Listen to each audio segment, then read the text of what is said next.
In this lesson, I'm going to talk to you about adding and subtracting fractions with unlike denominators.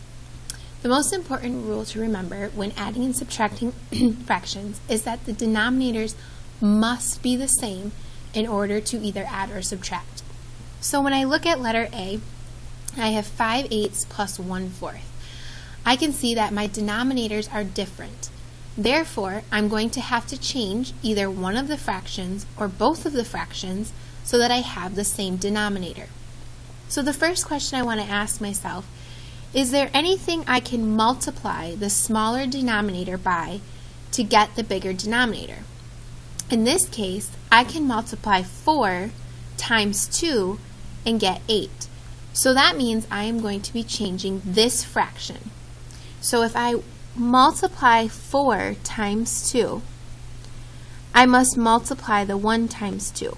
Because when you're working with fractions, another very important rule to remember is that whatever you do to the bottom, you must do to the top, or vice versa. Whatever you do to the top, you must do to the bottom.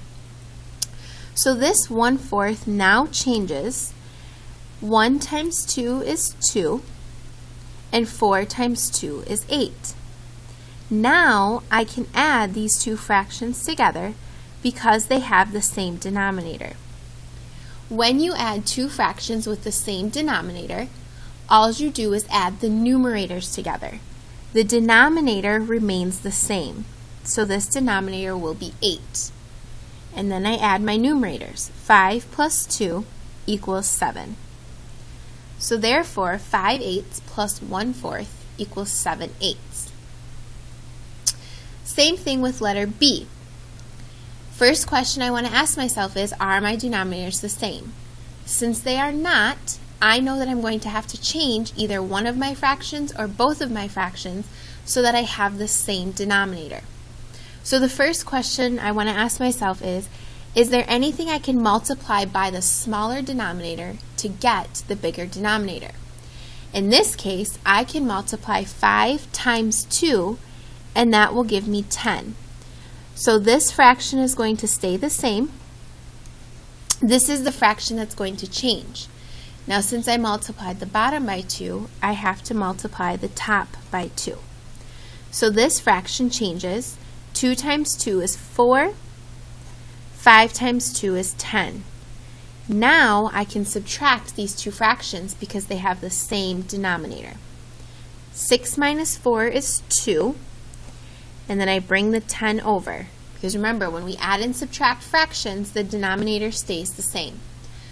So 6/10 minus 4/10 equals 2/10. Now when you come down, I'm going to skip down to letter F. F is a little bit more tricky because the denominators are not the same. So I know that I'm going to have to change one or both of the fractions.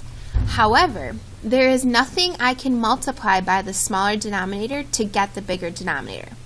There is nothing I can multiply by 3 to get 4. So that means I'm going to have to change both of the fractions. In order to figure out what my new denominator is, all you need to do is multiply these two denominators together. 4 times 3 is 12. So that's going to be my new denominator for each fraction. Now I have to figure out what the numerators are going to be. Well, in order to figure that out, first I want to ask myself, how do I get from 4 to 12 by multiplying? Well, that answer is times by 3, because 4 times 3 equals 12. Since I multiplied by 3 on the bottom, I have to multiply by 3 on the top. So 3 times 3 equals 9. So this 3/4 changed into 9/12. Now I do the same thing over here. How do I get from 3 to 12 by multiplying? Well, I multiply 3 times 4. What I do to the bottom, I must do to the top. So 2 times 4 is 8. Now I can subtract because both of my fractions have the same denominator. So 9/12 minus 8/12 is 1/12. because 9 minus 8 is 1, and then my denominator stays the same. I'll show you one more like that where you have to change both fractions. If I look at letter I, again, I have two different denominators, so I cannot add these two fractions together the way they currently are. There is nothing I can multiply by the smaller denominator to get to 5. There's nothing I can multiply by 3 to get to 5. So I have to change both fractions. So to figure out what my new denominator is, I'm going to multiply 5 times 3, which is 15. So my new denominator for both fractions is going to be 15. Now I have to figure out how did I get from 5 to 15 by multiplying. Well, in that case, I multiply by 3, and what I do to the bottom, I must do to the top. So now, 3 times 3 equals 9. Same thing over here. I have to ask myself, how do I get from 3 to 15 by multiplying? To get that, I multiply by 5. What I do to the bottom, I must do to the top. So now 1 times 5 is 5. Now I'm able to add these two fractions together because they both have the same denominator. So 9 plus 5 is 14, and my denominator stays the same. Remember, when you're adding and subtracting fractions, there's a couple really important questions you have to ask yourself. The first question you have to ask yourself is, are the denominators the same?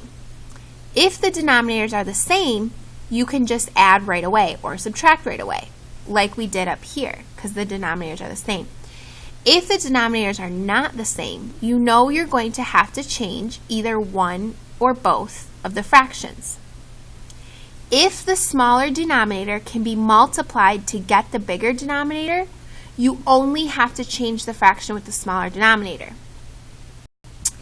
If the smaller denominator cannot be multiplied by anything to get the bigger denominator, then you're going to have to change both the fractions.